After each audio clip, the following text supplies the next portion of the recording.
परिष्ट दोहं तीर्थास्पदं शिवविरञ्चिनुतं शरण्यं वृत्तिहारतिहं प्रणतपालभवाब्धिपोतम्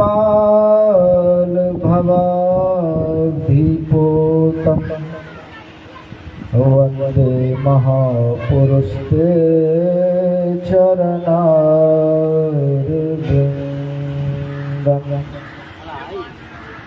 आदिगुरुदेव अनादिगुरुदेव अनंत गुरुदेव अखिल गुरुदेव शरण गुरुदेव शरण गुरुदेव श्री गुरु महाराज चरणारविंद नमो नमस्ते। बोलिए सद्गुरुदेव भगवान की, गुरुदेव भगवान की, गुरुदेव भगवान की। अखिल विश्व ब्रह्मांड नायक परम पिता परमात्मा सद्गुरुदेव के चरणों में कोटि नमन। मंचस्थ मुदमंगल में साधु समाज, उपस्थित धर्म प्रेमी सज्जनों, भक्तिमती माता एवं आदरणीय क्षेत्रवासी, 2 दिवसीय संतमत सत्संग का द्वितीय दिवस के प्रथम पाली में हम लोग बैठे हैं और आज मनु जी महाराज के द्वारा लिखित ग्रंथ जो है मनु स्मृति, उनसे पाठ हुआ है।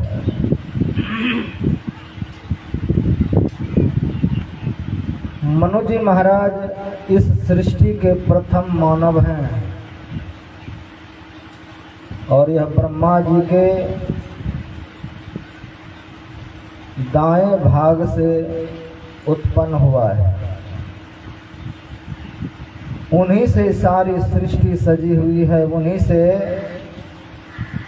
मानव समुदाय उत्पन्न हुए हैं, इसलिए हम लोग मानव कहलाते हैं।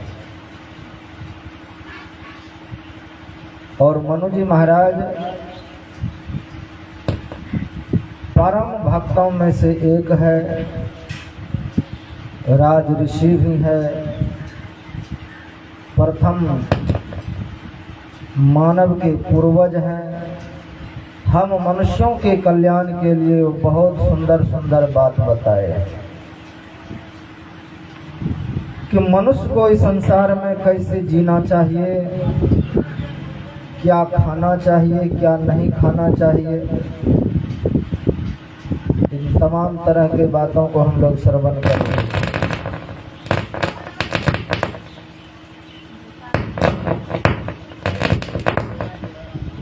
हम लोग श्रवण कर रहे थे,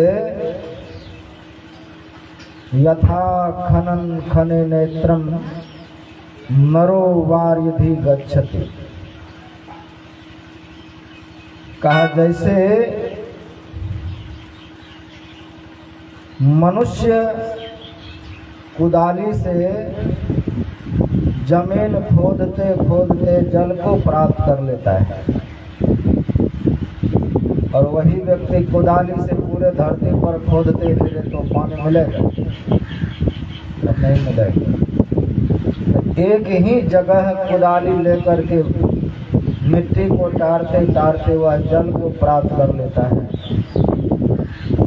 अब उसी तरह गुरु की सेवा करके, गुरु के आज्ञा में रह करके जीव सब कुछ प्राप्त कर लेता है। राजा दशरथ कहते हैं, मोहि समान कोई अनुभव न दूजे, मेरे समान दूसरा संसार में अनुभवी कोई नहीं होगा कि सब कुछ पाया सदगुरु पूजे का। सदगुरु की पूजा करके मैंने समस्त संसार की वस्तु को प्राप्त कर लिया। गुरु के पूजा से परमात्मा जैसे पुत्र को प्राप्त कर लिया। जब तक जीवन में गुरु की भक्ति ना हो, गुरु की सेवा ना हो, जीवन में कुछ मिलेगा नहीं। गुरु की सेवा, गुरु की पूजा, गुरु की भक्ति, गुरु का ध्यान का ये सब करने से ही परमात्मा प्रसन्न होता है। गोस्वामी तुलसीदास जी महाराज लिखते हैं, अंतर्यामी गर्भगत संत सुंदरी माय, तुलसी पूजे एक हो दो पूजे जाए। बहुत सुंदर बात बताते हैं का जैसे कोई गर्भवती स्त्री हो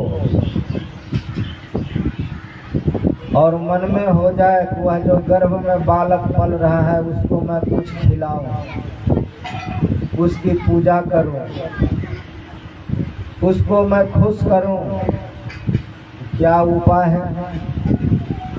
जो अभी जन्म ही नहीं लिया है बालक, उसको खिलाने के लिए क्या करना पड़ेगा? का उसकी माँ को कुछ खिला दीजिए, वो जो कुछ खाएगा सब बच्चे को मिल जाता है। आपने खिलाया माँ को, माँ ने जो खाया उसका रस, उसका स्वाद, उसका संस्कार सब बच्चे को पहुँच जाता है। आपने माँ की पूजा कर ले, बच्चे की भी पूजा हो। माँ को प्रसन्न कर लिए तो बच्चे भी प्रसन्न हो गए। माँ को क्रोधित कर दिए तो बच्चा भी क्रोधित हो गए। क्योंकि वह जो बालक है गर्भ में, वह माँ के अनुकूल ही अपना जीवन जीता है। माँ खाती है तो वो खाते हैं, माँ भूखी है तो वह भी भूखे हैं। माँ को प्यास लगी तो बच्चे को भी प्यास लगा हुआ है। माँ को चिंता है तो बच्चा भी गर्भ में चिंता तोड़ है। माँ बहुत खुश है तो बच्चे भी गर्भ में खुश होकर के हाथ पैर चलाता है। तो माँ के ऊपर जैसा जैसा प्रभाव पड़ेगा वैसा वैसा बच्चे के ऊपर प्रभाव पड़ेगा। माँ बहुत तला भुजा तीखा खट्टा खा ले, बच्चा तड़पने लगे।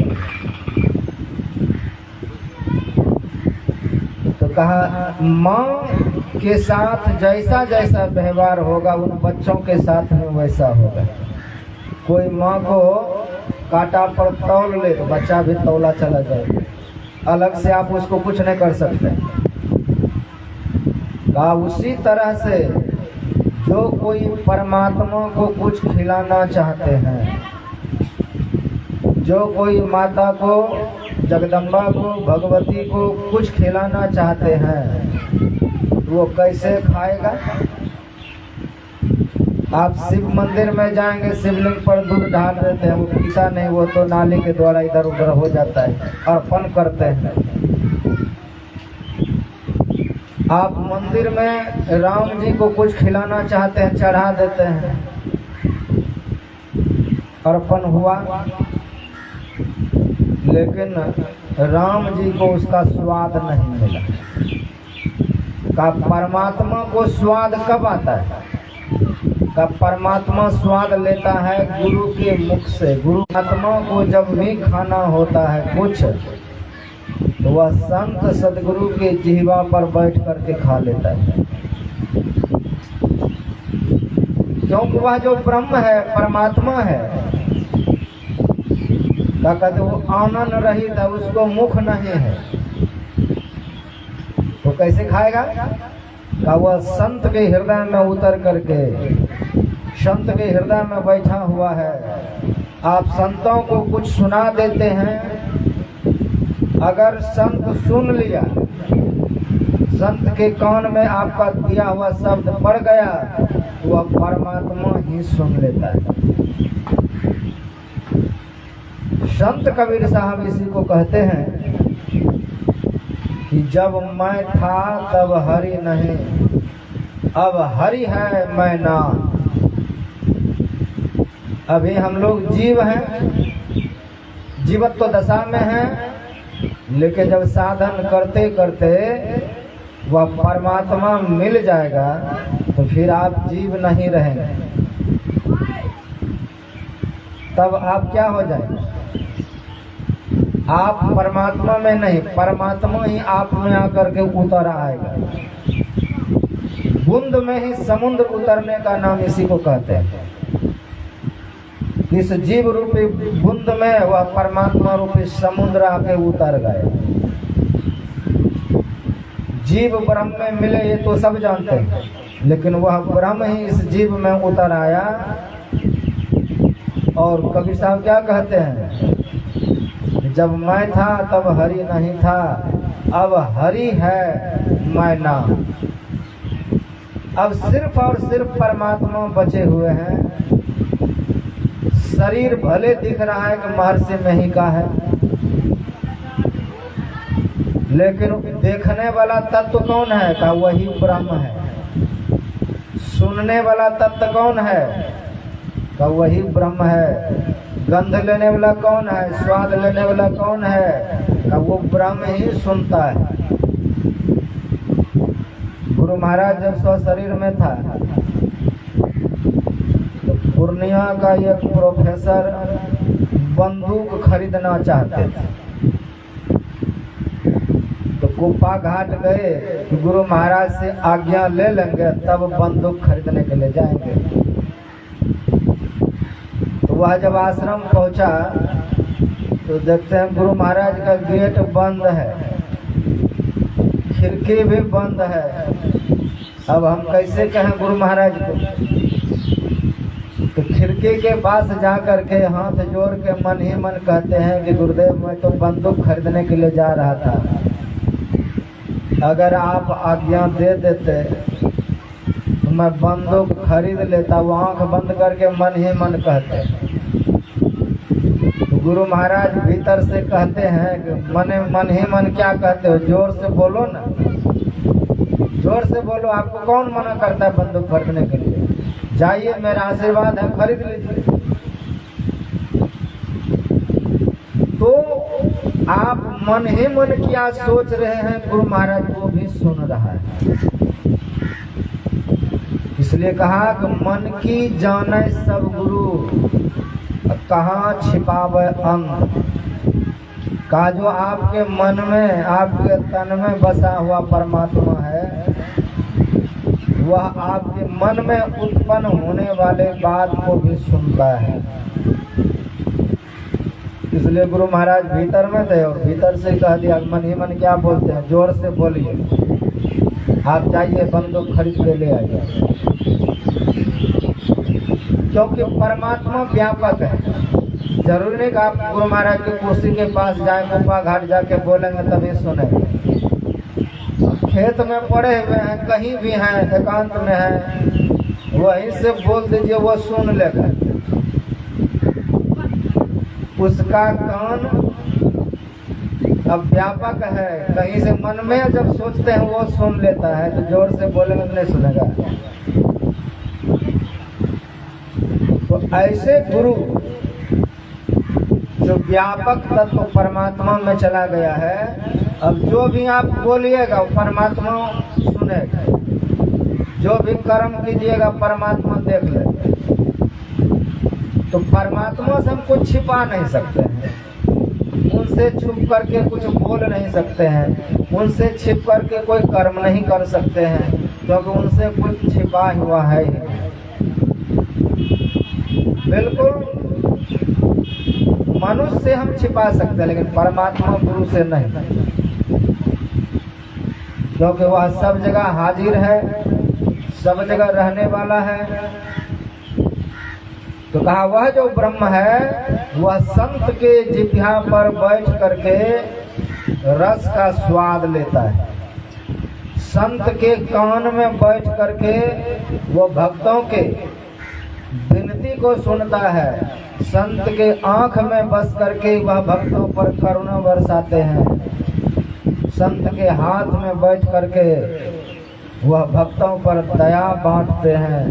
का ऐसे जो परमात्मा है वह गुरु में विराजमान है। इसलिए अगर शिव जी को कुछ खिलाना हो तो गुरु जी को खिला दीजिए, राम जी को कुछ खिलाना हो तो गुरु जी को खिला दीजिए। इतने में गुरु प्रसन्न है परमात्मा। अब गुरु का अपमान कर दीजिए, शिव आपका क्रोधित हो जाएगा। राम जी का अपमान नहीं कहा, गुरु का अगर आपने अपमान कर दिया तो राम जी को बर्दाश्त नहीं होगा। कृष्ण जी का अपमान कर दीजिए तो कोई बात नहीं, अगर गुरु का अपमान हो गया जीवन में ये लोग परेशान हो जाते हैं, क्योंकि ये खुद वहीं पर है।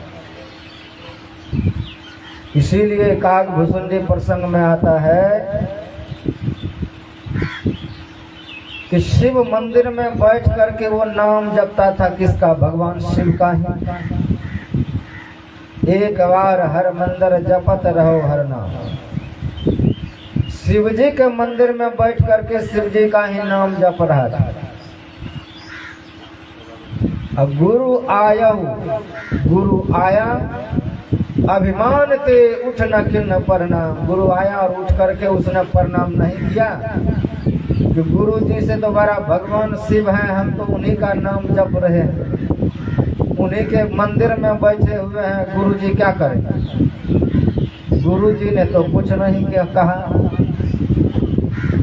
तब बाद में काकभूषुंडी को यही रोना हुआ सब दिन कि एक शूल मोहि बिसरन काहू, गुरु कर कोमल सहज स्वभाव। कि हमारा गुरु महाराज कितने कोमल स्वभाव के हैं कि हमने गुरु जी का अपमान तक किया लेकिन गुरु महाराज कुछ नहीं बोले। लेकिन शिव जी का हमने कुछ नहीं बिगाड़ा था, उसने हमको श्राप दे दिया, भयानक श्राप दे दिया। गुरु का अपमान आपने कैसे कर दिया कि आयुत जन्म भर पावहि पीरा, कि 10,000 वर्षों तक तुमको अजगर बनना पड़ेगा, अजगर की योनि में जाना पड़ेगा। गुरु ने हाहाकार कर दिया, प्रभु आप ऐसा मत कीजिए, ये मेरा चेला है। तो तुम्हारा चेला है तो इतना उदंड कि तुमको भी सम्मान ना दे। अगर मैं यहाँ पर इसको दंड नहीं दूंगा तो वेद का जो मार्ग है वो भ्रष्ट हो जाएगा, इसलिए इसको दंड देना पड़ेगा, क्योंकि उदंड है। गुरु का संत का सम्मान नहीं करेगा और भगवान का भजन करेगा, ऐसा हो ही नहीं सकता है। तो गुरु जी ने बहुत त्राहिमाम किया। नमामि समीशान निर्वाण रूपम विभुम व्यापकम ब्रह्मविद स्वरूपम। हे परमात्मा, हे ब्रह्म, आप शांत हो जाइए, इसको क्षमा कर दीजिए, हे कल्पांतकारी। तो गुरु के नम्र निवेदन के कारण ही भगवान शिव ने 10,000 वर्ष जो श्राप दिया था कि इसको अजगर योनि में जाना पड़ेगा, गुरु के निवेदन से सीधे 1,000 पड़ा, 9,000 उधर तुरंत काट दिया। तो जब तो वो शिव जी का ही नाम रहा था और उन्हीं के मंदिर में बैठा हुआ था, तो कहा भगवान शिव को गुरुद्रोही बिल्कुल पसंद नहीं। इसलिए मनु जी महाराज कहते हैं जमीन को कुदाली से खोद खोद करके लोग जल को प्राप्त कर लेते हैं, का उसी तरह गुरु की सेवा करके, गुरु की सुसरसा करके, गुरु को प्रसन्न करके जीवन में सब कुछ हासिल किया जा सकता है। इसीलिए हम सबको प्रयत्न रहना चाहिए कि हम गुरु महाराज की आज्ञा में रहें। इसलिए भागवत महापुराण में भी यही बात बताया है कि गुरु को हम कैसे प्रसन्न करें, गुरु किस तरीका से प्रसन्न होता है। तो प्रसन्नता के लिए, गुरु की खुशी के लिए आपको उनकी आज्ञा में रहना पड़ेगा। जगा चिंता मनिर्लोक सुखम सुरद्रोह स्वर्ग संपदम परच्छति गुरु प्रीतो वैकुंठ योगी दुर्लभम। का चिंतामणि, किसी को चिंतामणि पत्थर मिल जाए का जो जो चिंता करेंगे वो पूरा कर देगा। किसी को सुर द्रुह, सुर कहते हैं देवता को, द्रुह का अर्थ होता है पेड़। देवताओं का जो पेड़ है परिजात, कामधेनु, गाय, कल्प वृक्ष, ये सब यही काम करता है। का सुर द्रुह देवताओं का जो पेड़ है, कल्प तरु, वहाँ जो जो कामना करेगा वो सब प्रकट होगा। परच्छते, अगर प्रसन्न हो गया गुरु, परच्छति गुरु प्रीतो,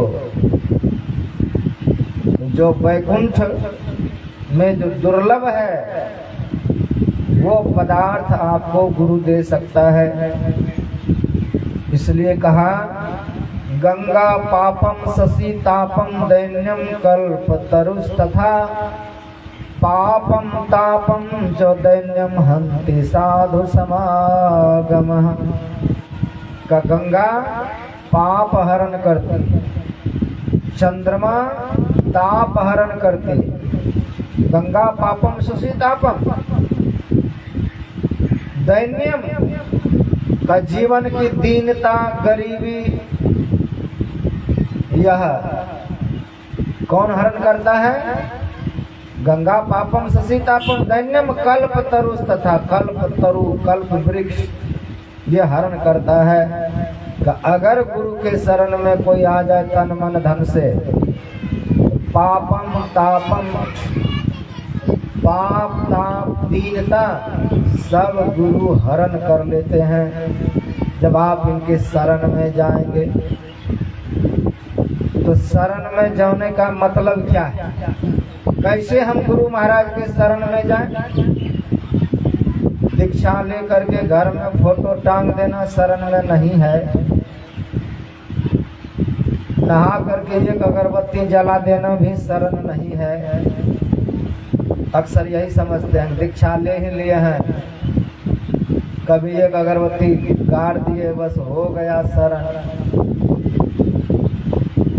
का सब तरह से आपको शरण में रहना पड़ेगा।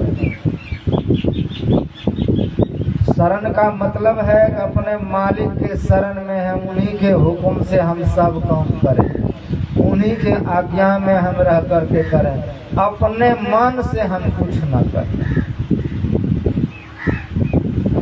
तो मनमाना जो कर्म है संसार में, जो अपने मन से करते हैं, जो गुरु आज्ञा में है ही नहीं। तो गुरु आज्ञा में क्या सब बताया?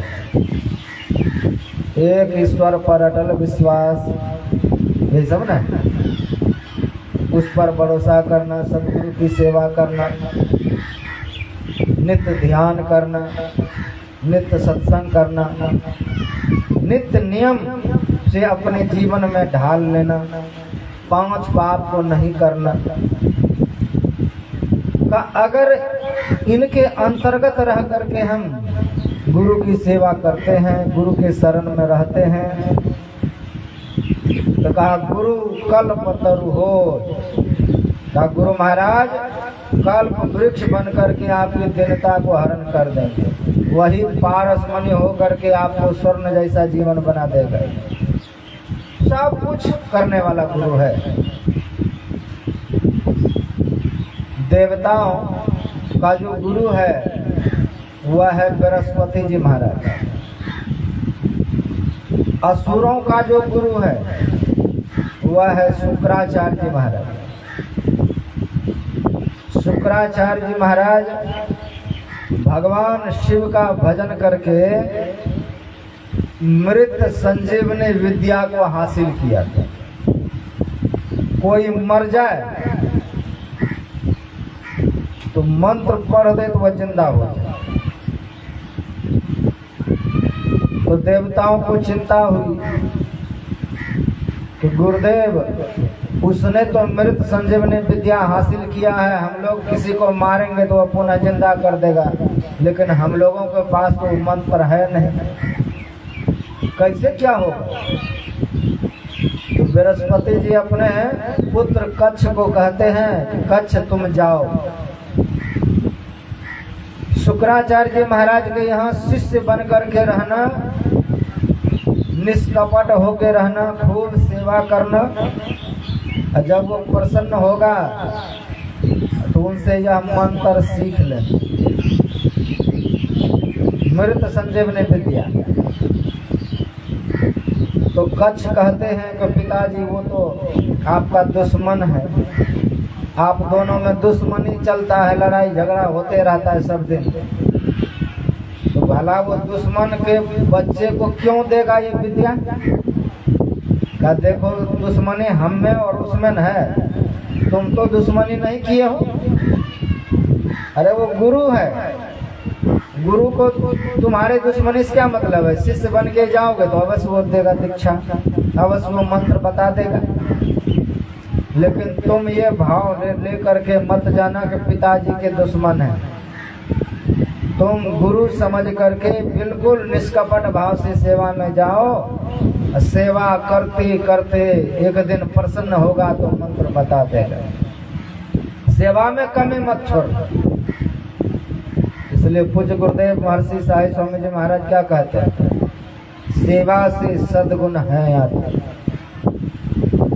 सेवा करने से ही सद्गुण आते, सेवा करके ही आप दूसरे को बस में कर सकते हैं, चाहे वो पति हो, चाहे वो सास हो, चाहे वो गुरु हो, ईश्वर हो, सेवा से सब बस में होते। बस सेवा कीजिए, बस में रखिए उसको। तो सेवा आपको बहुत कुछ देता है। तो कच्छ चला और चल करके शुक्राचार्य जी महाराज के यहाँ पहुँचते हैं, और शुक्राचार्य जी महाराज के यहाँ जब गए हैं तो कहते हैं कि गुरुदेव मैं आपसे मृत संजीवनी विद्या सीखने के लिए आया हूँ। कहा देखो मृत संजीवनी विद्या तो हम सिखा देंगे, लेकिन इसके पीछे शर्त है। पहले के गुरु लोग शर्त रखते थे, गुरु महाराज शर्त रखते थे, तो पूरा स्तुति विनती आरती ये याद है, तब उनको दीक्षा देते। उसमें भी कई बार उसको लौटाते थे, खूब जा करके परिश्रम करना पड़ता था कि गुरु महाराज हमको दीक्षा दे दें, तब दीक्षा दिया जाता था अनुकूल देख करके। आजकल जबरदस्ती वाला काम नहीं होता था उससे, कि कोई धनवान व्यक्ति है तो बाण छीन करके उसको दीक्षा दे दो, आगे धन मिलता रहेगा। धन के लालच में किसी को दीक्षा नहीं दिया जाता था। स्वयं इच्छा जब होती थी, सत्संग सुनते सुनते जिज्ञासा, तब गुरु लोग दीक्षा देते थे, अपने मर्जी से नहीं। तो आजकल बहुत सस्ता हो गया है। अब 2-4 दिन पहले मत्स्य मांस खाए हैं, अब पहुंच जाइए वहां के हमको दीक्षा लेना है, दे देगा। वैसे ऐसे बहुत भटक रहा है दीक्षा देने के, और ऐसे व्यक्ति को दीक्षा हरगिज नहीं देना चाहिए। और किसी के कहने से दीक्षा लेने का भी बात नहीं है। आप पहले खूब समझ लीजिए, आप पहले अपने को साध लीजिए, क्या मैं चल पाऊंगा कि नहीं, भजन करूंगा कि नहीं, आगे चल के बुआड़ी खाने का मन हो जाए तो खा लें। ऐसे लोग दीक्षा मत लीजिए। दृढ़ प्रतिज्ञा कीजिए कि हम जीवन में नहीं खाएंगे, इन सब से अलग रहेंगे, पंच पाप में मन नहीं जाएगा। दृढ़ संकल्प लेकर के ही दीक्षा लेना चाहिए। और दीक्षा लेकर के अगर आप भ्रष्ट होते हैं तो कहा वो मर गया, ऐसा लोग कहा वो मरे हुए के समान है। कहा गुरु अवज्ञा मृत्यु मंत्र त्यागात दरिद्रता गुरु मंत्र परित्यागो सिद्धम अपि नरकम व्रजे। का दीक्षा लेकर के मंत्र त्याग देना, दीक्षा लेकर के गुरु का त्याग कर देना, दीक्षा लेकर के पुनः बीड़ी सिगरेट खाना पीना ये लग जाना का जीवन में बहुत बड़े क्षति की ओर लेके जाएगा जीवन। एक बार गुरु के शरण में आ गए तो अब परमात्मा की प्राप्ति के बाद ही कुछ होगा। बीच में छोड़ना नहीं है गुरु भक्ति। ऐसा नहीं कि शराबी गुरु कर लिए, शराबी भी गुरु है दुनिया में, मांसाहारी भी गुरु है दुनिया में। तो मांसाहारी गुरु जो है वो मांसाहारी को ही शिष्य बनाता है, दारूबाज को ही शिष्य बनाता है।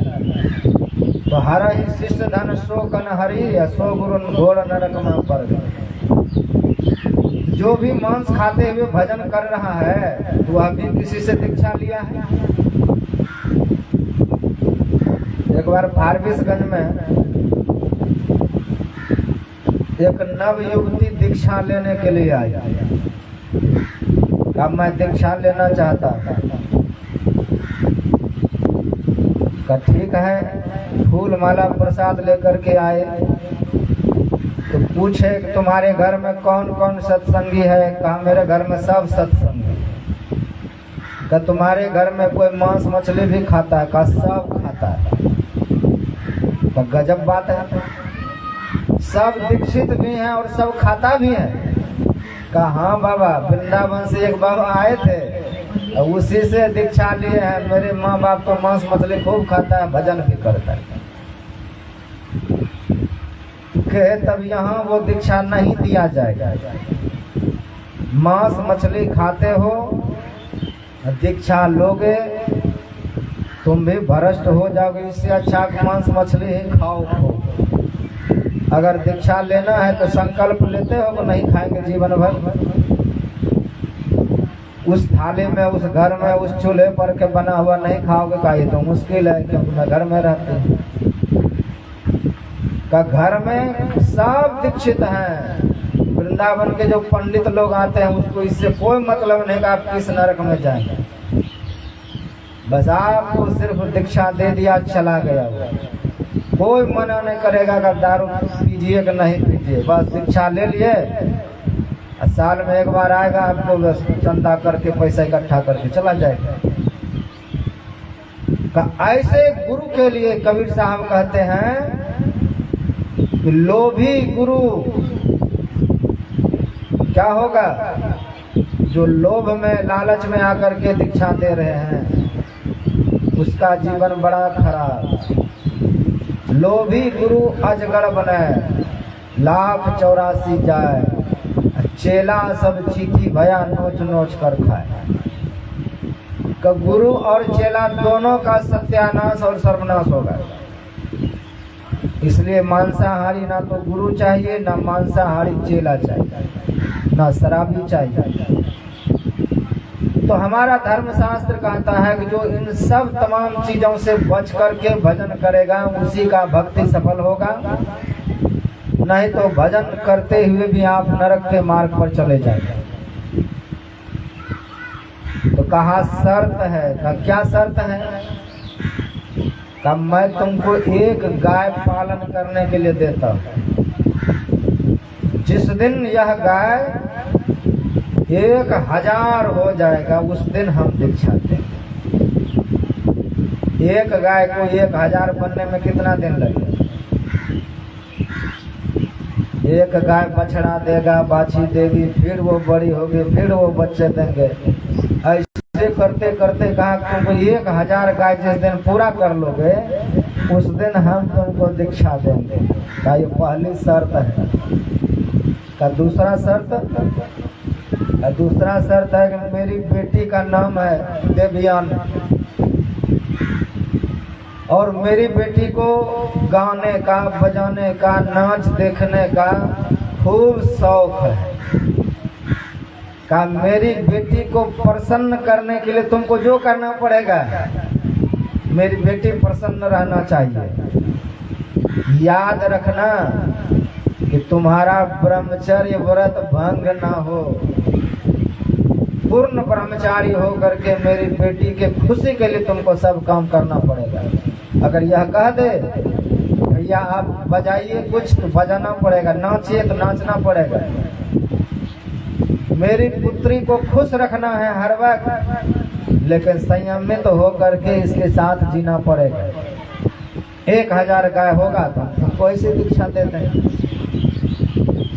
खूब प्रेम से सेवा करते हैं, आनंद पूर्वक सेवा करते हैं।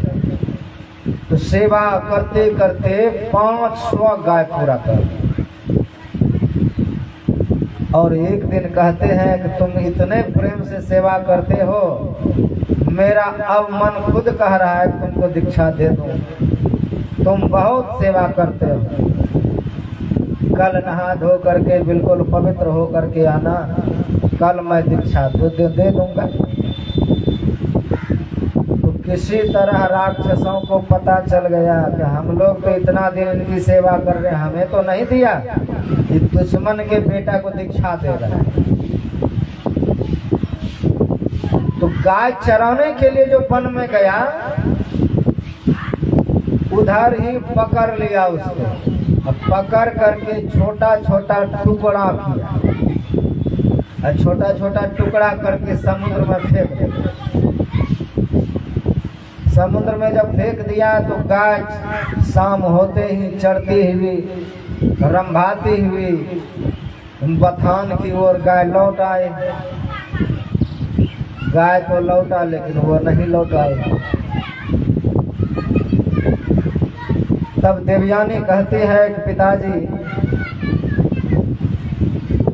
कच्छ भैया आया नहीं है अभी तक, कहाँ है?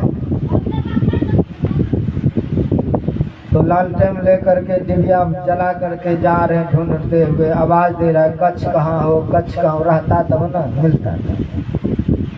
बहुत खोजा, आधी रात तक लौट आए। अरे कहीं गया होगा, सुबह आ जाएंगे। सुबह कहाँ से आएंगे? करने अभी चाहिए, उसको बुलाइए जहां से जो कहाँ गया होगा। तो ध्यान धर करके शुक्राचार्य महाराज देखते हैं कि कहाँ है। तो कहा बेटी वो तो मर गया है। एक एक टुकड़ा करके उसको समुद्र में जो फेंका, कोई मछली खा लिया, कोई कछुआ खा लिया, कोई मगरमच्छ खा लिया, उसका टुकड़ा सब खा भी गया है। का पिताजी ये जो मंत्र आप सीखे हैं, इस मंत्र का वही काम है कि मरे हुए को जिंदा करना। मर गया तो क्या हुआ, आप उसको जिंदा करके लाइए। तो बहुत प्रेम करते थे अपने बेटी से शुक्राचार्य। अपने बेटी के खुशी के लिए उसने उस मंत्र का आह्वान किया। जब मंत्र का आह्वान किया तो जिन जिन जीवों ने खाया था सबका पेट फाड़ करके सब मांस का टुकड़ा बाहर आकर के पुनः शरीर निर्माण हुआ और उस शरीर में फिर कच्छ का प्राण आया और कच्छ लौट करके आश्रम आए। फिर सेवा करने लगे। उसी मनोयोग से खूब सेवा किया। धीरे धीरे करके फिर 500 गाय जब हो गया, बहुत गुरु दयालु हैं, दयावश कहते हैं कि तूने एक मंत्र के लिए इतना कठिन परिश्रम किया है, कल मैं तुमको दीक्षा दे दूंगा। अब हमसे नहीं रहा जा रहा है, तुम बहुत सेवा किए हो, इसलिए मंत्र लेकर के अपने पिताजी के पास लौट जाओ। फिर पता चल गया असुरों को। तो इस बार क्या किया, मार करके चिता पर रख करके उसको जला, और चिता पे रख करके जला करके उसका जो राख हुआ, उस राख को बिल्कुल और पीस करके महीन करके उसको शरबत में मिला करके गुरुजी को पिला दिया। शुक्राचार्य जी को ही वो पिलाते।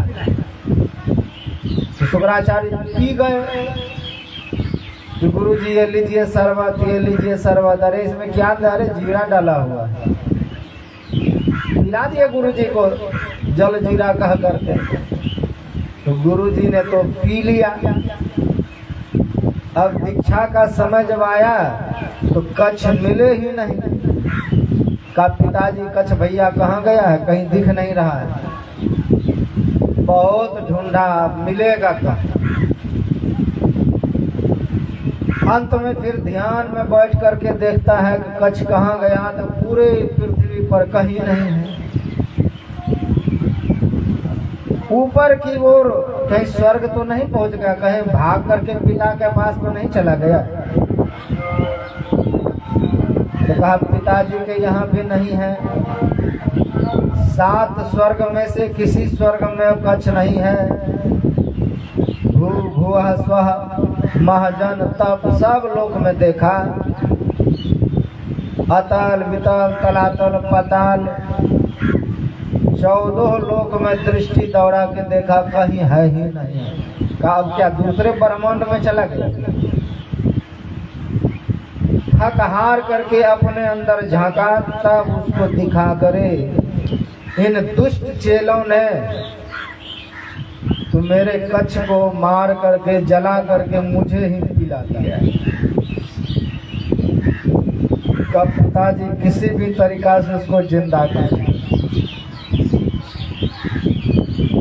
तो जब उसने मृत संजीवनी मंत्र का आह्वान किया तो शुक्राचार्य जी के पेट में ही वह प्रकट हुआ। एक राख से, राख के कण से पुनः वो शरीर उसका लौट आया। ऐसा मृत संजीवनी विद्या है। तो पेट में ही जब प्रकट हो गया तो कहते हैं कच्छ पुत्र अब तो तू मेरा संसार में माँ बेटे को जन्म देता है, लेकिन आज मैं तुमको जन्म दूंगा क्योंकि तुम मेरे पेट में पैदा लिए हो। असली बेटा तो तू ही अब मेरा है। और बाहर में यह मंत्र मैं तुमको नहीं सिखा सकता, क्योंकि बाहर में जब जब मैंने कोशिश किया इन असुरों ने तुमको बर्बाद किया। इन असुरों ने तुमको बहुत तरह से जुल्म तुम पर ढाहा, इसलिए मेरे पेट में ही पड़े पड़े तुम इस मंत्र को सीख लो। लेकिन ईमानदारी दिखाना होगा। क्या ईमानदारी? तुम ये मत समझना मेरे पिताजी के दुश्मन है तो भले मर जाए। मैं तुमको मंत्र सिखा देता हूँ, जब तुम मंत्र को सिद्ध कर लेना तो मेरा पेट फाड़ करके बाहर आ जाए और बाहर आकर के मुझे भी जिंदा कर देना। फिर का गुरु जी ऐसा ही करेंगे। का कच्छ को मंत्र दिया, मंत्र को गुरु के उदर में ही रह करके उसने सिद्ध किया। और मंत्र जब सिद्ध हुआ तो गुरु के कुक्षी को फाड़ करके वह बाहर आया और बाहर आकर के पुनः गुरु जी को जीवित किया।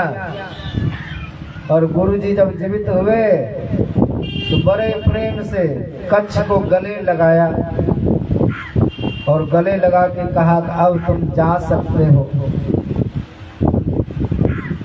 तो कच्छ ने यहाँ तक की यात्रा बहुत कठिनाई थी, जीवन में बहुत कठिनता आई, लेकिन गुरु ने उसको उस मुकाम तक पहुँचाया, उसको दिया। तो कहा सेवा से सदगुरु प्रसन्न हो करके शिष्य को ऐसा वरदान, ऐसा ज्ञान देता है, इसलिए सेवा करना चाहिए। तो जब आप गुरु जी शरीर में नहीं है तो आप कैसी सेवा करेंगे? ना उसका कपड़ा धो सकते हैं, ना पैर दबाने का कोई बात है, ना तेल लगाने के बाद अब क्या करेंगे? का जो आज्ञा दिया है गुरु महाराज का सत्संग होता है उसमें सहयोग कर दीजिए, ये सेवा है। क्योंकि सत्संग गुरु महाराज का ये सांस की तरह है। गुरु महाराज ने कहा सत्संग मेरी सांस है। तो जिसने सत्संग को सांस बना रखा है और आप जब सत्संग कराते हैं तो गुरु महाराज को आप सांस पहुंचाते हैं। गुरु महाराज को सांस पहुंचा करके गुरु महाराज को आप प्रसन्न करते हैं, गुरु महाराज को आप खुशी प्रदान करते हैं, वो प्रसन्न होता है क्योंकि सत्संग मेरी सांस है। तो गुरु महाराज को सत्संग से कितना प्रेम है का जितना आपको अपने सांस से प्रेम है। ये जो सांस ले रहे हैं और छोड़ रहे हैं का दुनिया में सबसे ज्यादा जरूरत की चीज है सांस। अगर सांस नहीं ले पाए तो दुनिया में कुछ भी नहीं रहेगा। और गुरु महाराज का सांस क्या है? सत्संग। इसलिए जब आप सुबह शाम सत्संग करते हैं तो गुरु महाराज को सांस उपलब्ध कराते हैं। ये है गुरु महाराज का सांस, सत्संग। तो सत्संग रूपी सांस को आप खूब बढ़ाइए जीवन में, खूब सत्संग कीजिए, खूब आनंद से अपना जीवन बिताइए। तो महाराज मनु कहते हैं गुरु की सेवा, गुरु का ध्यान, निवृत्ति और प्रवृत्ति का प्रवृत्ति मार्ग क्या है का इस लोक में और परलोक में कुछ हमको मिले का इस कामना से किया गया जो कर्म है वही प्रवृत्ति मार्ग है।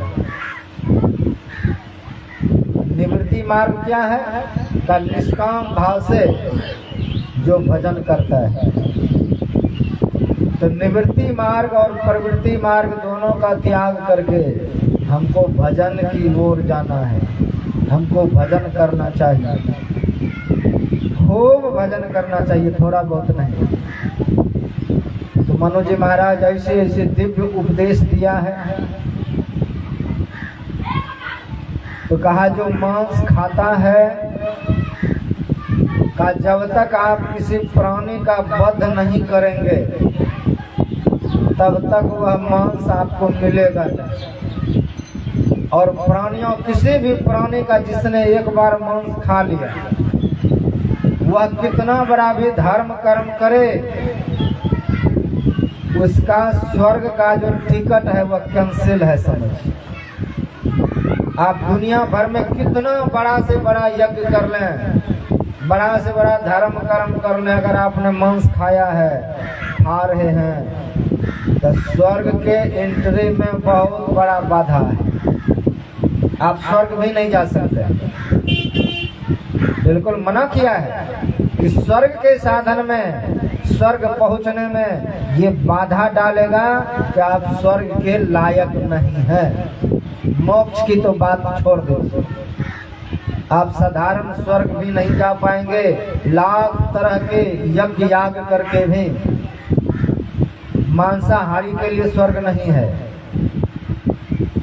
ये बात समझ लीजिए। आपका धर्म धरा रह जाएगा, आपका दान धरा रह जाएगा, आपका यज्ञ धरा रह जाएगा। आप स्वर्ग जाने का अधिकारी नहीं हैं तो नरक जाना पड़ेगा।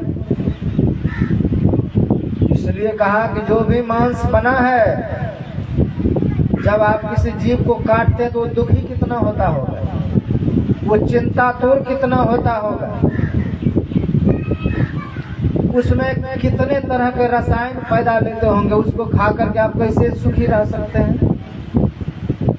कोई भी जीव है, अब देखिए संसार में कोई कैंसर से मर रहा है, कोई एड्स से मर रहा है, तरह तरह की बीमारी है। वो बीमारी वाला लोग मरा, कोई नदी में फेंक दिया, उसको कोई मछली खा लिया और वह कैंसर का जो कीट है, कीटाणु है, मछली में चला गया। मछली अब कैंसर से पीड़ित है, आप घर में ला करके पूरा परिवार खा लिए। वह खरीद करके रोग लाना दूसरे जीवों से। तो संसार में परमात्मा ने आपको भेजा भजन करने, जीने के लिए, आनंद मनाने के लिए। और आप रोग खरीद खरीद करके ला रहे हैं घर में। एक तो यह हुआ कि शरीर में रोग भयानक पैदा लेगा, और जब आप मांसाहारी हैं तो दूसरा अटैक होगा कि यह जो युग है कलयुग, यह कलयुग भी आपके घर पर हावी होगा। तो शरीर रोगी, घर में परिवार में झंझट, उत्पात, कई तरह के क्लेश का ये सब कलयुग पैदा करेगा। तो आप अपने जीवन को यही धरती पर नरक बना लेंगे, इसमें किसी का दोष नहीं दीजिएगा। इसलिए गोस्वामी तुलसीदास जी महाराज लिखते हैं, ते नर नरक रूप जब जीवत, भव भंजन पद विमुखा भागी, निस्वासर रुचि पाप असुच मन, खलमति मगन निगम पथ त्यागी। का जिसने वेद का मार्ग त्याग करके असुच और पवित्र अवस्था में रहता है, मुर्दा खाता है, ऐसे लोगों के लिए स्वर्ग है जो मुर्दा खाएगा। तो मुर्दा खाने वाले के लिए स्वर्ग का फाटक बंद है। तो मोक्ष तो और संकट की बात है। भजन नहीं बनेगा, तामसी देह आपका रहेगा, बात बात पर आप लड़ाई करेंगे, बात बात पर गाली गलौज करेंगे, बात बात पर आपका जीवन टेंशन से भरेगा, तमोगुणी जीवन हो जाएगा। उसी मत्स्य के तरह, उसी मुर्गे की तरह, बकरे के तरह शरीर में काम व्यापक रहेगा। और जब पशु खाएंगे तो पशु वाला स्वभाव जगेगा। पशु का स्वभाव क्या है? बकरी का बच्चा है, भैंस का बच्चा है, गाय का बच्चा है। ये गाय को माँ कब तक मानता है? का वो जब तक दूध पीता है। दूध पीता है तो खूब भैं भैं करेगा माँ के लिए। बच्चा भी देखते हैं माँ के गोद में बैठने के लिए उतार देंगे तो धरती पर गिर जाता है। फिर उसको गोद में लीजिए तब वो शांत रहता है।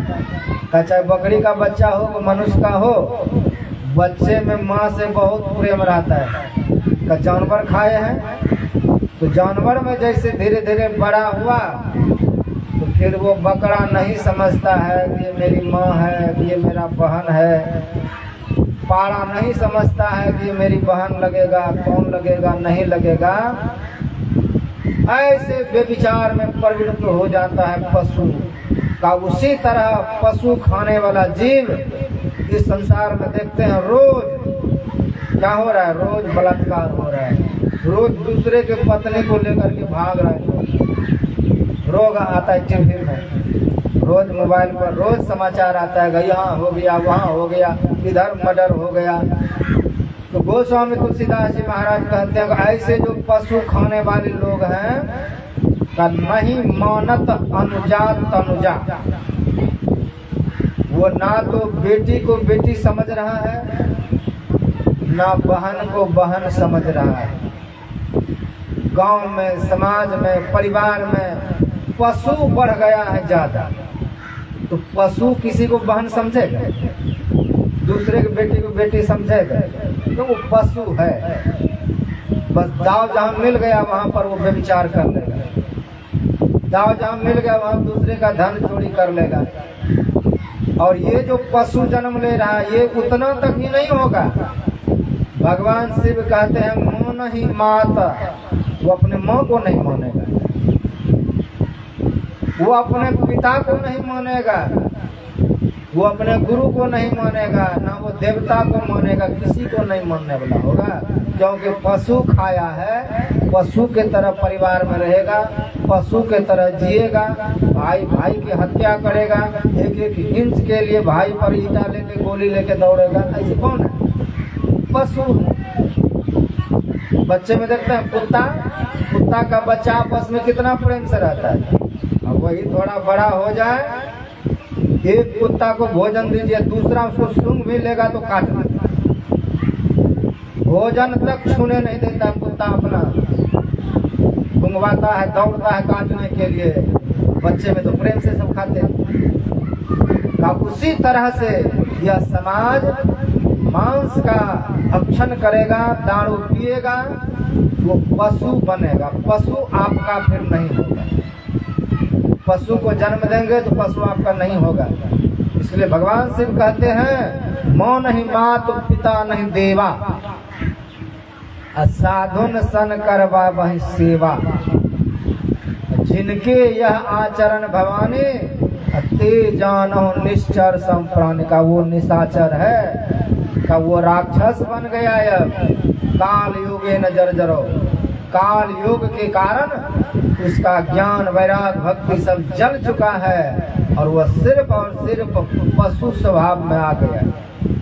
तो पशु जैसे माँ को माँ नहीं समझता है, तो आजकल के बच्चे बड़ा होने पर देखिए पशु में और मनुष्य में कहीं अंतर अगर दिख जाए तो बेटा बहू उधर अलग होकर के मगन है, बूढ़ा बूढ़ी इधर अपना झाल बजा रहा है। का जिस बच्चे के लिए बहुत पाप किए, जिस बच्चे के लिए खूब खटे खूब कमाए, आज वो एक रोटी देने के लिए वो भी नहीं देना चाहता है। तो मनु जी महाराज कहते हैं कि पशु को पैदा मत कीजिए, मनुष्य पैदा कीजिए, अन्न ग्रहण कीजिए, अन्न खा करके। मनु जी महाराज आगे क्या कहते हैं, अनुमंता विषसिता निहंता क्रय विक्रय संस्कर्ता च बहरता खादकश्चिति घातकः। का जिसने आज्ञा दिया है किसी जीव को मारने के लिए वह भी पापी है। तो कहा सब जगह, जैसे सत्संग हुआ, किसी ने कहा सत्संग कराओ, अगर उसके कहने से आप सत्संग करा लिए तो सत्संग का पुण्य उनको भी जाएगा, तो उसने बोला है, आज्ञा दिया है। और जिसने इसमें खूब सहयोग किया उसको तो मिलेगा ही। जिसका अन्न का कण भंडारा में आ गया उसको भी, जिसने शरीर से सेवा किया, मन से सेवा किया, तो सबको मिलता है। का उसी तरह पाप में किसी ने किसी को काटने की आज्ञा दिया, अनुमंता विषसिता, आज्ञा का पालन आपने कर लिया, काट दिए, निहंता हंत कर दिए उसको, क्रय विक्रय, बड़ा सा खसी काटा है उसमें आप ज्यादा नहीं खा सकते, बेच लिए उसको कुछ। का जिसने बेचा, जिसने खरीदा, क्रय विक्रय, संस्कर्ता, जिसने उसको जाके घर में बनाया, चौपहरता, जिसने उसको खाया परोसा, का ये सबको इस पाप का भागी बनना पड़ेगा। सबको पाप का परसेंटेज मिलेगा, सबको इसका दंड भोगना पड़ेगा, एक नहीं है। इसलिए सत्संग अगर सुनते हैं तो इसको जीवन में धारण कीजिए, बचिए इन चीजों से, क्योंकि वह जीव जो है हम आप भी कई बार बन चुके हैं, कई बार हम लोग बने। भगवान बुद्ध वह भी एक बार बकरा बना, देखा, ये काटने के लिए आया। जब काटने लगा तो जोर जोर से हंसने लगा। तो काटने वाला कहते हैं आप क्यों हंस रहे हैं इतना जोर से, अभी तो आपके ऊपर तलवार चलेगा। का मैं एक बार काटा था, उसके बदले में 100 बार 99 बार कट चुका हूँ, ये अंतिम बार है, काट लो जल्दी से। अंतिम मेरा एक पाप वाला शरीर है, काट दो। वो सुधर गया तुरंत। हम ऐसे कैसे काट सकते हैं? जब आपने एक बार काटा, आपको 100 बार कटना पड़ा, फिर हम ये काम नहीं करेंगे। ताकि तुम करो ना करो, मेरा आज ही मृत्यु होना है। ऊपर से पहाड़ गिरा और उस पर गिरा, मर गए। तो जीवन में इन चीजों से जीव को बचना चाहिए। मदपान से बचना चाहिए, गुरु महाराज ने बहुत छोटे छोटे बात पर ध्यान दिया। कहते दुनिया में जो जितना बड़ा अमीर लोग हैं वो उतना बड़ा अमीर नशा करता है। एक से एक महंगा से महंगा नशा है संसार में। इस सब नशा का नाम लिया है गुरु महाराज। अंत में कहते हैं सहित तंबाकू नशा है जितने, तजन योग तज डालो जितने का, जितने तरह के नशा हैं कहा सबका त्याग कर देना चाहिए। एक बात समझ में नहीं आता है, शराब कोई पिए तो लोग गाली गलौज करता है, नशा में नाली में गिर जाता है, लेकिन तंबाकू खाने से कौन सा हानि होता है? तो ये सब छोड़िए, जाके सत्संग सुनिए, ये अगला किबला काम मत कीजिए। जाए श्री सद्गुरु महाराज की। तो कहा जीवन में हम देखें कि तंबाकू खाने से तो किसी का हानि नहीं है, फिर ये मना क्यों? इसमें तो इतना भी नशा नहीं आता है कि कोई लोगड़ जाए, किसी को गाली गलौज देने लग जाए। कहा इससे दूसरे का हानि नहीं होता है, इससे किसका होता है? कहा खुद का, और सबसे ज्यादा हानि होता है खैनी खाने वाले का। एक तो बात समझ लीजिए, जिस पृथ्वी पर हम हैं ये पृथ्वी माँ है, इसलिए सनातन धर्म में इसका मंत्र है कि जब हम अपने बिस्तर से उठें तो पृथ्वी माँ को प्रणाम करें। दिन भर इस पर चलेंगे।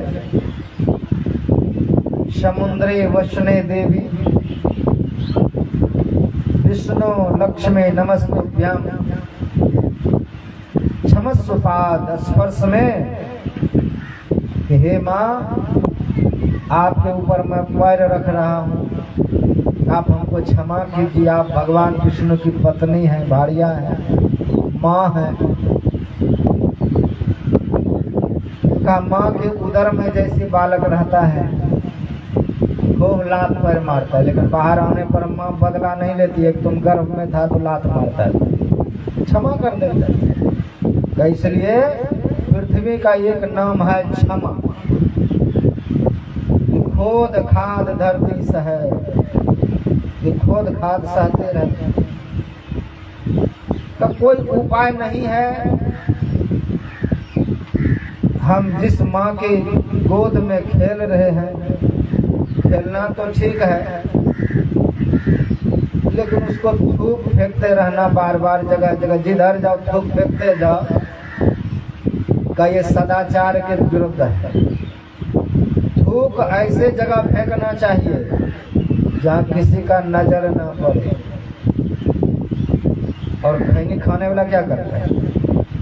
जहाँ जाएगा जिधर जाएगा वो थूक फेंकते जाएगा। हमारा धर्मशास्त्र कहता है कि हमारे इस शरीर में 72 करोड़ नाड़ियां हैं, और 72 करोड़ नाड़ियों में अकेली जिह्वा जो है 1 लाख नाड़ी इसमें है, 1 लाख नस है। कैसा नस है, कैसा इसका सेंसर है। आँख से आप किसी अच्छे वस्तु को देख लें, जी में पानी तुरंत आ जाता है। कान से कोई अच्छा चीज सुन ले तो जी में पानी आ जाता है, खा लेते हैं लोग। नाक से कोई सुगंध अच्छा आ जाए तो जी में पानी आ जाता है। तो भोजन सामने आया और जी पानी त्याग करना प्रारंभ कर दिया। पानी क्यों छोड़ता है जी? का यही जो पानी है, जी का पानी रस का, यही आपके भोजन को पचाता है। इसलिए डॉक्टर वैद्य हकीम कहता है कि भोजन को चबा चबा करके कीजिए, जितना यह रस मिलेगा उसमें उतना सुपाच्य होगा, उतना आंत लीवर किडनी के लिए ये उपयोगी होगा। ये जीवन के दुख को दूर करेगा। हाथ लीवर किडनी बिल्कुल ठीक ठाक रहेगा। जिसका आंख कमजोर हो गया है, धुंधला दिख रहा है, का सुबह का बासी लार अगर आंख में काजल की तरह वो लोग लगाना प्रारंभ कर दे तो चश्मा छूट जाए। इतना ये लार ताकतपूर्ण चीज है कि यही भोजन को पचाता है। जैसे मोटरसाइकिल है, गाड़ी है, उसमें मोबिल है और एक एक मोबिल चू जाए, गाड़ी को स्टार्ट कर दे, क्या होगा? इंजन सीज हो जाएगा, इंजन ही खत्म हो जाएगा। ये शरीर में इंजन ही इंजन फिट है सब जगह। एक भी इंजन अगर गड़बड़ हो गया तो मरना तय है। जी जो रस छोड़ता है तो भोजन को पचाता है। तंबाकू खाने वाला, गुटखा खाने वाला, वो दिन भर में 100, 200, 250 ग्राम वो रस फेंक देता है रोज। जब आप रस फेंक दिए सब, एक समय आएगा कि शरीर में रस बनना बंद हो जाएगा। जब रस कम बनेगा, भोजन नहीं पचेगा। भोजन जब नहीं पचेगा, भूख नहीं लगेगी, तो आपका जीवन कैसा होगा? फिर जाके डॉक्टर से लेंगे, हमको भोजन पचने वाला दवाई। तो भोजन पचने वाला दवाई लिए खूब औना पोना के खा लिया। अब भोजन तो पचा लेकिन कब्ज घेर लिया। फिर अब जाइए कब्ज का दवाई दीजिए। बीमारी यहीं से पैदा ले रहा है। जी से सारा पानी समाप्त हो गया, शरीर बिल्कुल जवान भी नहीं हुए, लग रहा है कि मर जाएगा, क्योंकि शरीर में पानी नहीं बचा।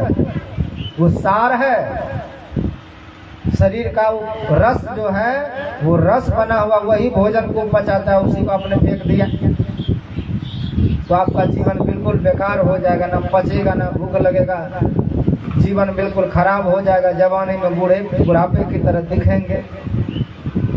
तो आपने भीतर से अपने आप को बर्बाद कर दिया। और बाहर में क्या होगा? का बाहर से ब्रह्मा जी ने आपके हाथ में लकीर खींच के भेजा है कि आप कितना दिन जिएंगे संसार में। इसलिए ये जीवन रेखा है। 80 साल जिएंगे, 85 साल जिएंगे, आपके हाथ में लिखा हुआ है। आपका यह हार्ट कितना काम करेगा, कितना दिन तक चलेगा, आपके हाथ में लिखा हुआ है। इसलिए हृदय रेखा है ये। आपका मस्तिष्क कितना दिन तक रहेगा, वो गारंटी लिख करके दिया है हाथ में भगवान ने, कितना दिन चलेगा। इसलिए कलयुगी मानवों को कहा कि आप भगवान से प्रार्थना कीजिए कि हम 100 वर्ष तक धर्म कर्म करते हुए जिए। और मनुष्य अब 100 वर्ष नहीं जी रहा है। तो हाथ में सब तरह का लकीर है कि आगे चल के आप में विदेश जाने का योग है, आप सरकारी नौकरी करने वाले हैं, आपको इतने बच्चे होने वाले हैं, ये तमाम चीज आपके धन से दौलत इस मुट्ठी में है। तो ब्रह्मा ने दे दिया, कितना दिन के लिए जाओ धरती पर, तो दे तो दिया। तो गारंटी दे करके आपको भेजा है भगवान ने, कितना दिन आपको जीना पड़ेगा संसार में। लेकिन आप पहले मर गए। क्यों मर गए? क्या आपने किया? कोई गड़बड़ किए तब ना। जैसे मोबाइल है, आपको 1 वर्ष के लिए, 2 साल के लिए आपको वारंटी दे के दिया, आप पानी में गिरा देंगे तो कंपनी वाला क्या करेगा? कुछ नहीं कर सकता। आप गिरा दिए, शीशा फोड़ दिए, गड़बड़ कर दिए तो गारंटी खत्म है। का इसी सुंदर हाथ पर आपने तंबाकू चूना लेकर के खूब रगड़ते रहे दिन रात। जीवन रेखा को मेट दिए, हृदय रेखा को मेट दिए, मस्तिष्क रेखा को मेट दिए, धन की रेखा को मेट दिए। ये तमाम तरह के रेखा को जब आप धूमिल कर दिए और अचानक मृत्यु हो गई तो दोष किसको देंगे? भगवान को कि हे भगवान, मेरे पति ने, मेरे पुत्र ने क्या बिगाड़ा था, इसको जीने भी नहीं दिया, पहले लेके चले गए। कौन ले गया? आपने मेटा अपना जीवन। गारंटी था 85 वर्ष जीते, लेकिन पहले मर गए। सबके हाथ में गारंटी लिखा हुआ है कि कोई 50 वर्ष जिएगा, कोई 40 वर्ष जिएगा, कोई 60 वर्ष जिएगा, लिखा हुआ है हाथ में। बस पढ़ने के लिए आना चाहिए। हिसाब रेखा भगवान ने लिख करके दिया गारंटी के साथ। उस गारंटी को अगर खराब करेंगे, इस शरीर को आन धुन संसार के विषयों में झोंकेंगे, अनाप शनाप खाएंगे, तो भगवान का कोई गारंटी नहीं। सत्संग भी करेंगे और पाप भी करेंगे तो गुरु भी गारंटी नहीं लेगा। इसलिए कबीर साहब ने क्या कहा कि गुरु बेचारा क्या करे, गुरु को बेचारा मत बनाइए। का गुरु बेचारा क्या करे? जब शिष्य ही माही चूक का, शिष्य जब चूकेंगे, शिष्य जब गलती करेंगे, तो गुरु का भी यहाँ पर आपने हाथ बांध दिया। हम लोगों के ऊपर परमात्मा की अपार कृपा हुई है कि हम मनुष्य शरीर में आए हैं। कृपा तो कर दिया, और कृपा करके सब चीज आपको दिया है, खाने के लिए, पीने के लिए, सांस लेने के लिए। जो जितना जरूरी है भगवान ने उतना बड़ा भंडार बनाया है। सब चीज दिया है। कमाइए, खाइए, भजन कीजिए, और ये सब चीज दिया हुआ चीज लेकर के आप संसार में आपके लिए बनाया अलग चीज की। मनुष्य ये चीज खाएगा, कुत्ता ये चीज खाएगा, गिद्ध ये चीज खाएगा, लेकिन मनुष्य इतना लालची है, कुत्ता वाला, गिद्ध वाला सब चीज खाता है, मैं ही खाऊं। बेचारा क्या करेगा? गिद्ध भाग गया, अब क्या खाएगा वो? गिद्ध के लिए कुछ छोड़ा ही नहीं, तो गिद्ध ही यहाँ से चला गया, क्या खाएगा वो? पहले किसान लोग गाय बैल द्वार पर मर जाता था तो जाके गड्ढा बगीचा में छोड़ देते थे, गिद्ध खाते थे। अब मरने से पहले कसाई को बेच देते हैं। जीवन भर जिस माँ का दूध पिया, कसाई को बेच दिए तो क्या होगा? अब गिद्ध के लिए बचा ही नहीं, मानव सब खा रहा है। कुत्ता, गधा, बकरी, बैल, सांप, छुछुंदर सब चीज खा रहा है। का भगवान ने सबके लिए व्यवस्था किया है कि मनुष्य ये चीज खाएगा, गिद्ध बिल्कुल जो किसी के लायक नहीं है वो खाएगा, सुअर वो चीज खाएगा, लेकिन मनुष्य सब पर अधिकार जमा लिया। नहीं, गिद्ध नहीं खाएगा, हम ही खाएंगे। कुत्ता नहीं खाएगा, हम ही खाएंगे। गिद्ध भी नहीं खाएगा, हम ही खाएंगे। वो सब कहाँ जाएगा? फिर आप मर जाइए, फिर वो शुगर यानी चले जाइए। जब आपको यही खाना पसंद है तो भगवान कहते हैं तो मनुष्य के लायक नहीं है। आपको अब जो दोबारा शरीर मिलेगा वो कुत्ता का मिलेगा, वही खाते फिरिए। तो जीते जी हम क्या बने हुए हैं, भगवान इस पर निर्भर करेगा कि अगला जन्म आपका क्या देगा। आपको वही बनाएगा जो चीज आप अभी खा रहे हैं। इसलिए मनुष्य बनिए। मनुष्य के लिए अन्न है तो अन्न का सेवन कीजिए। दूसरे का हक मार करके मत खाइए, वो दूसरों का चीज है, दूसरे लोगों के लिए बना है, दूसरे जीवों के लिए बना है। परमात्मा सब के लिए अलग अलग व्यवस्था किया है, अलग अलग स्वभाव दिया है। लेकिन इतना भी लालची मनुष्य को नहीं होना चाहिए कि छोटे छोटे जीव का आहार छीन करके खा ले। तो गिदड़ क्या खाएगा उसके लिए व्यवस्था है। तो मनुष्य गिदड़ को ही खाना प्रारंभ कर दिया, गिदड़ भी खाता, थोड़ा बहुत बचा है जहाँ तक। तो सर्वाहारी हो गया मनुष्य। तो अब क्या होगा? तो ऐसे जो मनुष्य हैं उसका स्वर्ग जाना बिल्कुल कैंसिल हो गया है। उनके लिए अब 28 प्रकार के नरक है। नरक जाइए, फिर वहां से लौट के आइए, फिर संसार में नीच योनि में जाइए, और ऐसे आवागमन के चक्र में पड़े रहिए। सो गए।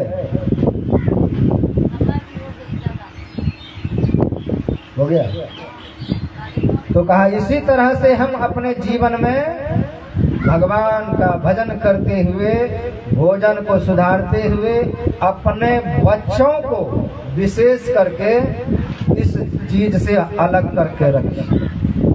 क्योंकि आगे चल के आपका बच्चा नरक चला जाए, आपको अच्छा लगेगा? आगे चल के पाप की ओर जा रहा है, अच्छा नहीं लग रहा है तो उसको रोकिए कि गलत काम ना करे। बचपन से रोकिए, बड़ा होकर के रोकिएगा तो क्या रुकेगा वो। इसलिए बचपन से इसको शाकाहारी बना के रखिए, भजन की ओर बढ़ाइए, सत्संग में रुचि बढ़े। तो इस तरह से जीवन में जब आनंद बढ़ेगा, जीवन में भक्ति बढ़ेगी, तो इसी धरती पर आप इसी घर द्वार में रहते हुए हरिद्वार का सुख लीजिएगा और यहीं पर भजन करके मोक्ष की ओर बढ़ेंगे। तो समय विशेष हो गया, इसलिए वाणी को विराम। बोलिए सद्गुरुदेव भगवान की।